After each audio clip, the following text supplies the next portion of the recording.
Do you know how we start this podcast? No. You don't? No. You don't? You don't? You're scaring me. I purposely didn't watch the last two because I thought I don't want to put myself off. So I'm going to do it after. Now I'm scared. Okay. You should be. I was hoping you would say that. Okay. So the way we start this is by singing a little harmony into the microphone of the name Social Media Social Club. So I'll start, Hannah goes next, and then we want you to complete the harmony. Okay? Absolutely not. No, you'll need to. So that's part of it. Okay. Social Media Social Club. Social Media Social Club. Social Media Social Club. Oh, nice. Okay.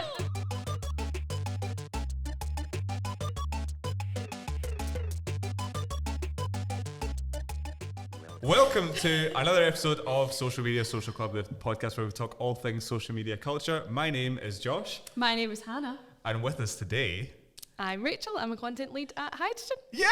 Oh, Rachel! Introducing herself. That's we what like that. I mean, that was for us to do, but you did it, so it's fine. Fair. You did it perfectly well. So yeah, as Rachel said, this is Rachel. Audience, Rachel, audience. You nailed it. So today we're going to talk a bit about something that is dear to your heart. We're going to talk about storytelling. This is something that Hannah thinks is marketing jargon, but I love it. So Yeah, no, it's my favourite marketing jargon word. If you'd watched previous episodes, you would know. If you watched episode 3 of Social Media Social Club, you'll get that reference. Storytelling is more of a buzzword, I would say, but I think it's a lovely word, and it really is the best word to describe what we're going to be talking about today. Perfect. Yeah. Well, let's start at the very beginning. Who are you, and what gives you the right to talk about storytelling?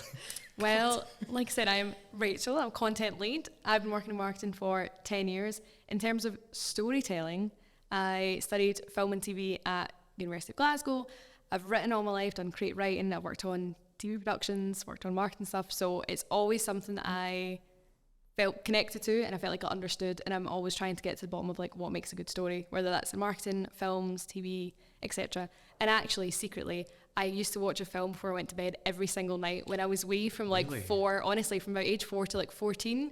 So you know that thing they say, like, whatever it is you really want to do in life is actually just what you did when you were a child and you're trying to get away from it. I just never really let go because I loved watching That movies. is so cute. That's going to bring a tear to my eye. I've been thinking that recently because when I was younger, all I did all the time was like make little videos and make wee movies, and now I make TikToks for a living.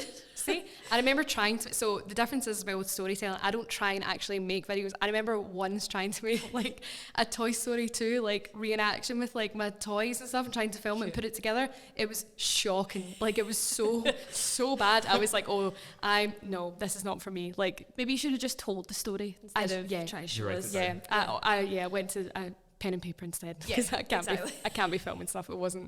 That was not within my wheelhouse. Okay, well I think that gives you the right. What do you think, Hannah? Oh, you'd more than half right. You have an amazing background.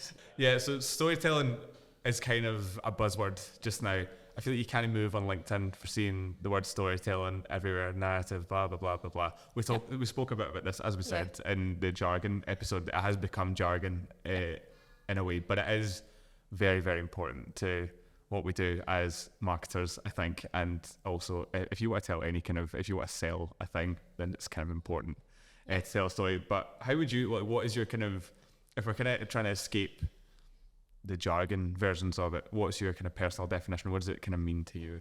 So I think there's two different things. I think people use storytelling as like this blanket term that actually covers a lot of things. It could be like people say, oh, this is a really good example of storytelling. It's like, well, what do you mean by that? Do you mean the structure's really good? Do you mean the characters are really strong? Do you mean it's really emotional and it like moves you? So a lot of people use the kind of this term to cover everything. So I think when people are talking about it, they probably should be a bit more specific about exactly what it is that they like about it. And then for me personally, I think in marketing, it comes across in so many different ways, like even whether it's a social post or like a full campaign. For me, and the way that I prefer to do things, I always like having a strong concept or strong thread throughout it. And sometimes that's not even customer facing. They don't have to know what the thread is, but especially if you're working as a team and you know someone's doing creative, someone's doing design, someone's doing the paid, everyone should be able to know what we're aiming at, like what is the end goal of that. And obviously there's real clear like other objectives like money or sales or brand awareness, like those kind of ones that are more lofty objectives, but I think at the core you have to know, well, I like to know what's the story we're trying to tell and how is that, why is it important and who are we trying to tell it to, and does that audience want that story or does it resonate? So yeah, I think the way I like to work, I always like to have a strong story because I like to know what I'm aiming at. And again, I think it just gives, for me, it allows more creativity rather than having that kind of hard objective or like a strong objective like sales. It just gives you something more to aim at because it's like, right, okay, how are we telling this story altogether? Yeah. I like that. Fair enough. I think that like definitely applies, especially if you are a creative person. Like I find myself more driven by like the story that we need to tell rather than like the objectives, like you're saying, like we need to get this many clicks, we need to get these kind of sales through. Like that doesn't really drive me or motivate me to be my most creative. Whereas if I have an idea of what is the like story that we're trying to tell, how we want to make people feel, that to me like gives me more of like a purpose for the creative ideas. So I feel like it helps. It's like it almost has like two purposes where it helps the internal team to actually come up with ideas, but then it actually helps the output like be more what it needs to be, and like it does tell a story and it has more of a purpose. Yeah, and I think as well, whether you get it right or not, I think it will still create more of an impact. Like say for example, if we do a campaign where like, oh, we really just want traffic to the website, we want clicks.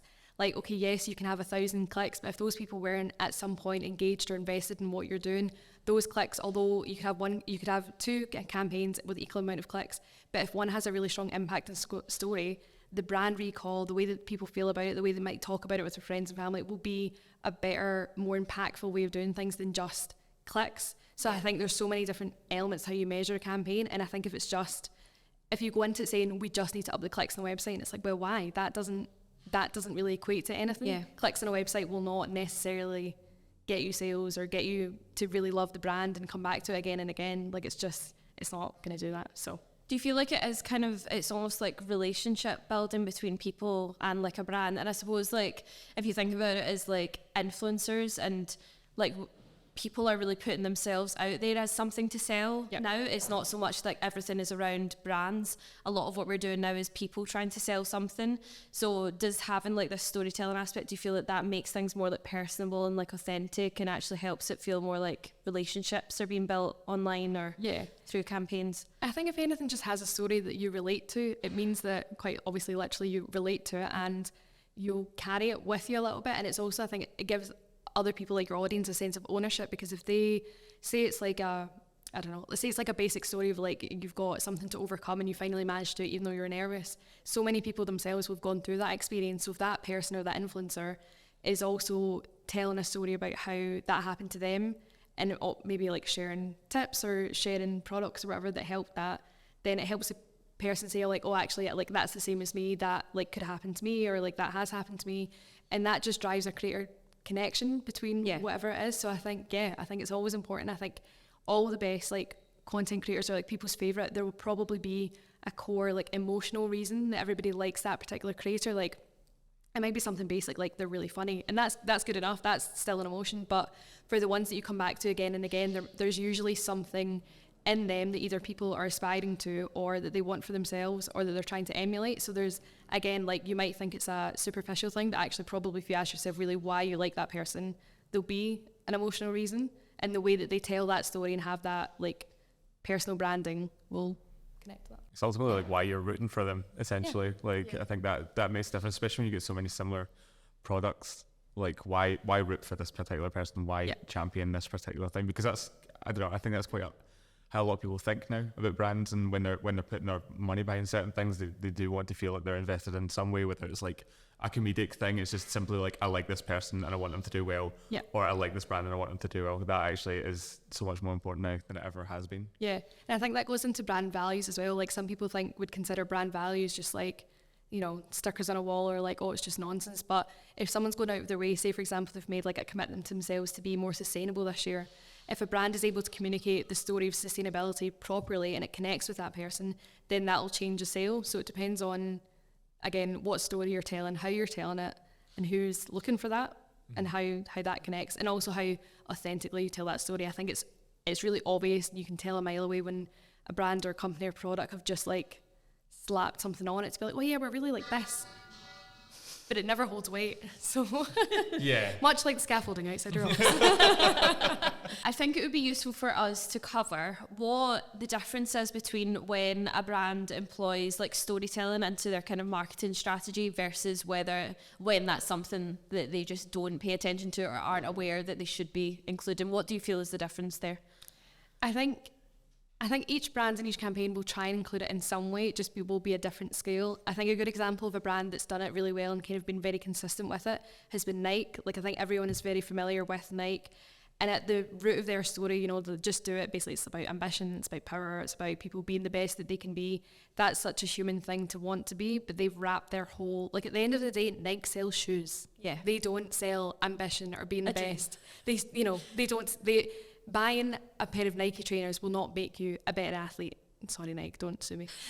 But what they sell is the story around that, and a lot of people want to be the best thing to do. And because at the root of that, when they decided they're gonna, you know, wrap everything around this ambition story, basically, it means that they've been able to keep up that campaign for years. Like, it must be maybe 50, 60 years that campaign's been running, and it's went right from like the original adverts to now. You'll have all the modern athletes have obviously improved their diversity program. So at the core story has been so flexible. They've been able to shift no matter what their brand, like, you know, their products is or the season. It's such a core story that has such longevity. They've been able to do whatever they want with that in a lot of different ways because there's a bit of flexibility in it as well. I think it's got to be something that ultimately can be extended and grow with your brand as well, and can be future-proof to some extent. It's not related to a time and a place, because your brand will become related to a time and a place ultimately. And it's not to say that it can't change, but I think when people, and I guess this is tied to branding as well, like when people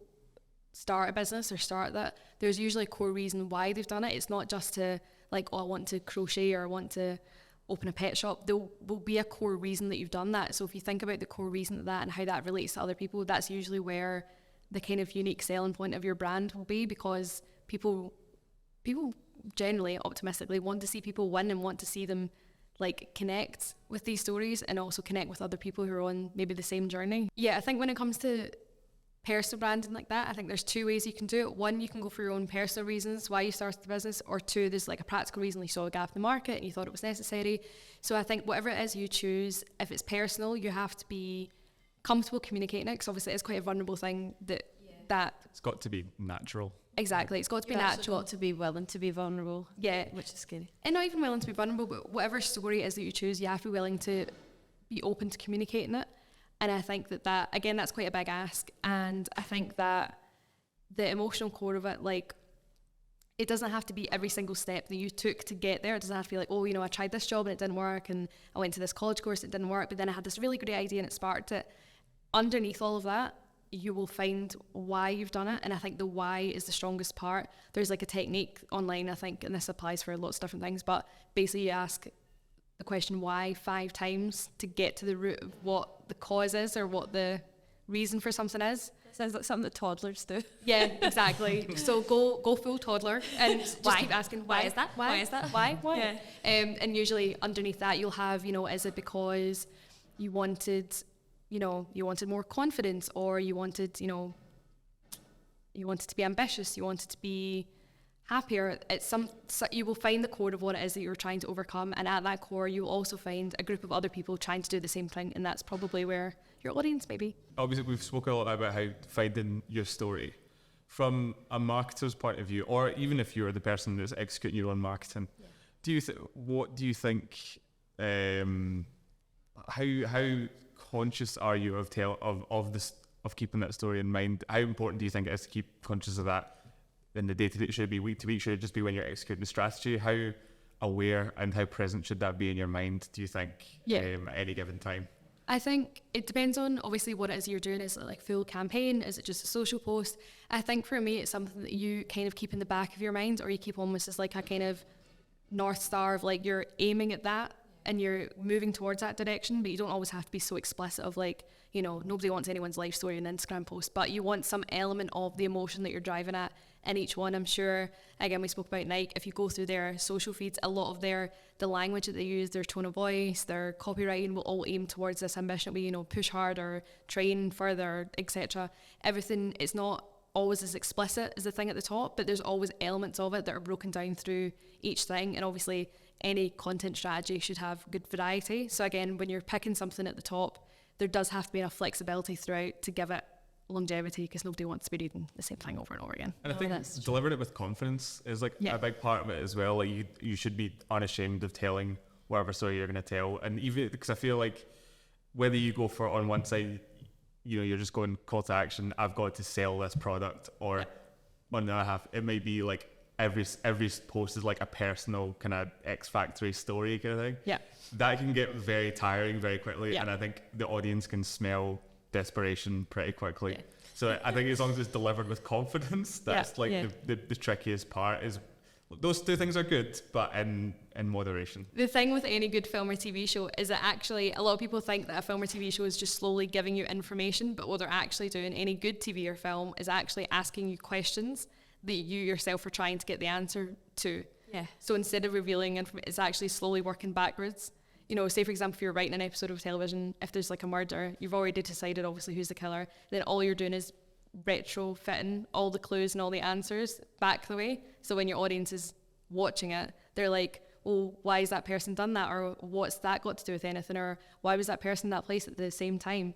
If a TV show or film isn't very good at that and they're giving you too much information, you're bored because your brain's not doing anything. You're like, okay, well, that person seems really obvious and that person's not that. Like, I've answered the questions that this episode is asking, so I'm not interested anymore. Like, to kind of finish this, I feel like something that I'm definitely noticing from the way that we're talking about this is it feels like the reason why like influencers and authenticity and like the type of like TikTok creators and stuff that we have now, the reason why they're so successful is because they are people that are telling a story.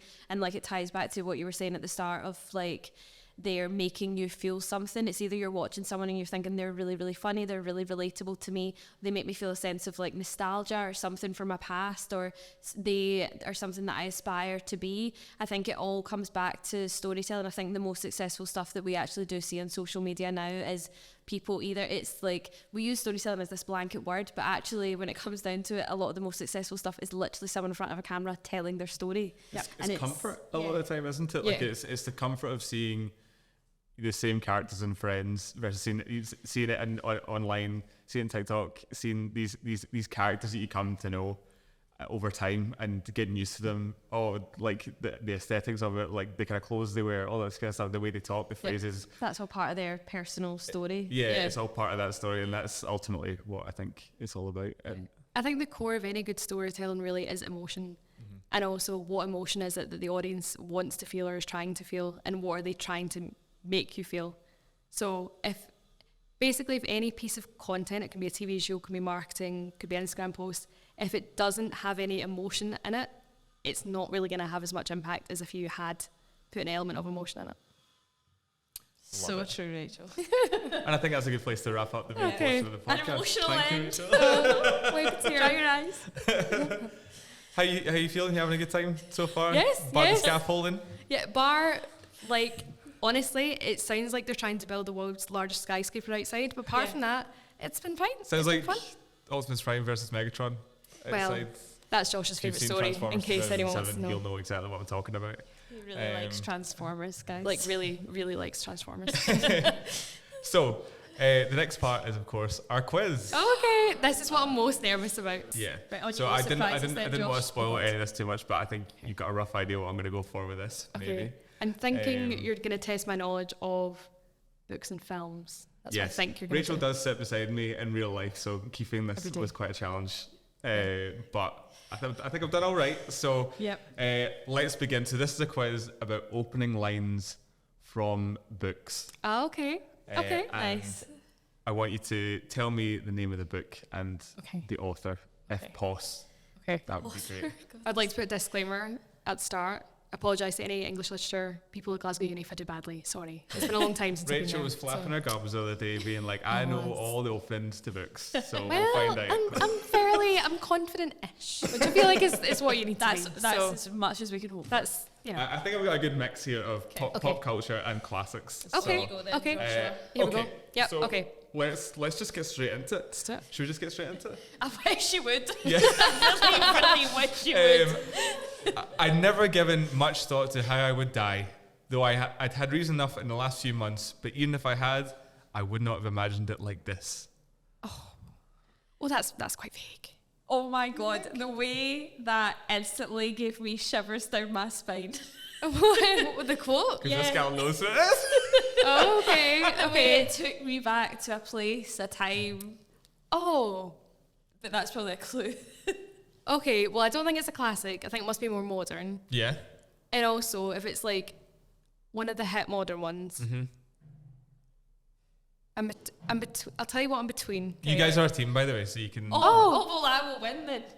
Okay. Well, let's hear Rachel reason it first. Okay. I think either Yeah. I'm between Harry Potter or Twilight. You think Harry Potter starts that dark? Oh, is it a starting line? Yeah. Oh, well, Twilight, because Harry Potter doesn't start like that. It's Twilight, Yes. correct. It Okay. is Twilight. I will say By Stephanie Meyer. Hannah gave me a lot of hints there about the gasp that she gave out and how much I know she loves Twilight. Yeah. So you gave me away a little bit there, just a little bit. Twilight stan. Yes. At my very core. Yeah. I was like such a twihard that Oh no. I had a friend, and shout out if you're watching this, because I've not seen him in years, but he had a jacket that was the exact same as the jacket that Edward wore in the first movie in Twilight. I'm scared about what you're going to say right now. Yeah, and he would wear that to school, and I would just go up to him and be like, hold me. Oh my god. Because I just wanted to know what it felt like to have Edward Cullen as my boyfriend. And like, oh my god, it was just, yeah, it was too far. I would say that is too far. That's frightening, and also, but I'm sure many people relate to that because Edward Cullen did do a number on any young girl It was in the early 2000s. unhinged. It was a lot. It was a Were lot. you both Edwards? I don't think it's not quite strongly as Hannah. I didn't ask any friend to hold me. That would be weird. Does you not have a friend who had the jacket? I also, yeah. It really comes down to having the wardrobe for it, Rachel. Yeah, true. But True. yeah, Team Edward. Team Edward. I would say now I'm actually a wee bit more Team Jacob as I get older. Oh, right, okay. Like, why would you want more of a tan beefcake? Why would you want to? Yeah, why would you want to go out with someone that's really, really cold and wants to kill you? Do you know what I mean? That feels like the kind of ideals that I had as a young woman, but now I'm looking for more stability and warmth. Actually, I think I was always Team Jacob. There was I thought wolves are cooler than vampires as well. there was Kira behind the camera is literally going, she's like, what the hell? there will be words with your manager. Anyway, shall we carry on? Yes, let's carry on. So, question 2. If you're interested in stories with happy endings, you'd be better off reading some other book. In this book, not only is there no happy ending, there's no happy beginning, and very few happy things in the middle. Another classic for me growing up. I clearly love just being depressed. That's a series of unfortunate events. Oh, Nice. Yeah, that's correct. I was Correct. thinking 500 Days of Summer, but obviously that doesn't have a book that just starts with the same like, this is not a good story, and you're like, okay. It's not a love story. That's what it is. This is not a love story. That is a really good start. I really like that start. This is not a love story. It's a story about love. And you're like, okay, edgelords, like, calm down. We've got Ms. Scholastic over here. Someone, the only 2 books I've ever read, so the rest of it is with you, Rachel. Yeah. So, question 3. It was a bright, cold day in April, and the clocks were striking 13. That's the classic one. It's a classic one. Oh my god. I'm doubting myself. I think that's 1984. It is 1984. Yes, well Sorry, done. Yes. By George Orwell. Well done. That's really good. Well done, You're Rachel. so much smarter than me. I'm just it's like depressed child meets like someone who is smart. I can't think of a smart way of saying that. Someone who reads Other books. more. Someone who reads good. Okay, so Harry Potter better be next or I'm screwed. well, I looked that up and it's all like Mr. and Mrs. Dursley at Privet. Yeah, I was like, yeah. that's way too obvious. Yeah, fair. Question 4. Okay. I am an invisible man. What? Okay. I mean, unless that's literally on the nose of Invisible Man. Correct! Invisible Man by Ralph Ellison. I just thought I'd throw that as a wee curveball there. I was like, literally, my mind is going through all the books that include invisible people, and I'm like, wait, none of those. And I was like, what do you mean? Just all the books that include invisible people. There's List them. Harry Potter. Harry Potter. Invisibility Cloak. It's not invisible. Exactly. Anyway, carry on. That's a couple of different horrors, Tyler's. Question 5. Okay. It was a queer, sultry summer. The summer they electrocuted the Rosenbergs, and I didn't know what I was doing in New York. That's the bell jar. Nice. Bye. So smart. Sylvia Plath. Yes. Nice. Question 6. Call me Ishmael. Oh my God. Why am I thinking 20,000 Leagues on the Sea? But I know it's not that. It's the other You're one. not far off. Moby Dick. Yeah, We'll Moby talk Dick. about- yeah. Bye. Herman something. Melville. Yeah. Melville. There we Herman go. Melville. Done, Rachel. I was just honestly, Quish. my brain is categorised and be like old last name. I'm like, I can't remember what it is. You don't get many Hermans these days. You don't. You really don't. Bring back Herman. It's Baby Herman. Baby Herman. Oh, it's gorgeous. Baby What's H. his name? Oh my Welcome, God. Baby H. Anyway. Question God. 7. Still on names. Okay. My name was Salmon, like the fish. First name Oh. Susie. I was 14 when I was murdered on December 6, 1973. The most tragic and heartbreaking film, also really scary. The Lovely Bones. Bye. Oh, Susan? Yeah. No, that was the main character. Jodie. Davey. Oh my God, I can see the cover with like the like bright light and stuff like that. Oh my God, it's I'll give you the awful. mark anyway. It was Jodie Pickle? No. That's what I thought. Yeah. Alice That's what I Alice said. Sebold. Oh no. That would- Okay. You no. are both 747. Oh, I think this one might trip you up a wee bit. earning that literature degree. Oh God, you're scaring me now. In the week before the departure to Arrakis, when all the final scurrying about had reached a near unbearable frenzy, an old crone came to visit the mother of the boy, Paul. Oh God. People. Yeah, that's what it sounds like. Visiting where? Iraq? Arrakis. That's not a real place. No. So sounds like spacey. Yep. What is Hey. it? Obviously, Star Wars doesn't have a book, or it's not based off the film. Well, it doesn't No. have Paul either. Oh, it was No, I don't- Star Wars Ah. was inspired by this. Do you know? book. Do you know what? Because you sit next to me and you've done the quiz, I'm gonna guess June. Yeah. Yes. My favourite. That is so good. Well done. If I don't get it through general knowledge, I'll do it through proximity to you because Yeah. that's how it works. I throw it in just for me there. When he was nearly 13, my brother Jem got his arm badly broken at the elbow. Gregory Peck film. Oh my God. When it comes to the balcony, they're defending that guy. Oh my God, it literally couldn't be a more classic thing, and my brains went blank. Yep. Um, The author only wrote 2 books. author's Harper Lee Collins. What the hell? To Kill a Mockingbird. Yeah! Well done, Yeah, Rachel. well Like, done. watching the calls movie you were doing there was magical. I thought. really told a story. Thanks. It's my speciality. I also thought better than me sitting here going, Yeah, you really who wants to be a millionaire? There, and I yeah, appreciate thanks. That, I'm showed you're working. articulating it for the audience. Did You you know? going? Yeah. Final question. Oh, okay. Question 10. Did I get now a you're million? doing very well for Did I this. get £1 million if I win? You might. Oh, We'll see. That's more than I thought you were going to say. When I wake up, the other side of the bed is cold. Now, all I thought there when you said, When when I wake up. Yeah. Proclaimers 500 miles. The When I wake up, the other other side side of the bed is cold. is cold. Oh. Well, I feel like we've had enough classics. Mm-hmm. So We're back in the modern day. we're back in the modern. And if it's in the realm of what appears to be the teenage literature list that you've taken from, I'm going to go I had Hunger, to throw in some stuff for Hannah. Hunger Are you Games. just gonna go for that because that's right? That's correct. So annoying! You have the most logical brain I have ever encountered. That was. There's no way. I mean, I know Is that we've right? got a medical marvel on the podcast thing. That's actually what it is. Yeah. Oh my God. I've never even read Hunger Games. I've also story. read that. You are a freak of nature. Like, oh Well, my God, that is amazing. I mean, I don't know what to say to that. I really don't. Did I get, where's my £1 million? That's what Yeah, I'm I saying. would, if I had It's it, in I the would post. give you that because that was It's in the amazing. post. Okay, sure. That was incredible, Rachel. Thank Yeah, you that very was much. really, really impressive. I was impressed with myself with the quiz, I must say. I was nervous about it, but I feel like that was good. It went My well. mind is actually blown. You just came to that. That was amazing. That really is it for Alright. Social Media Social Club, guys. Yeah, like the podcast Mine- is done. We can't get any better. We We will can't- not be recording any further episodes.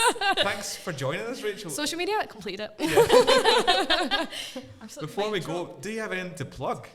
Oh my God. Should I? Yeah. I was not prepared for this. Oh, you're Well. throwing me off. Right, plugged. What do I have to plug?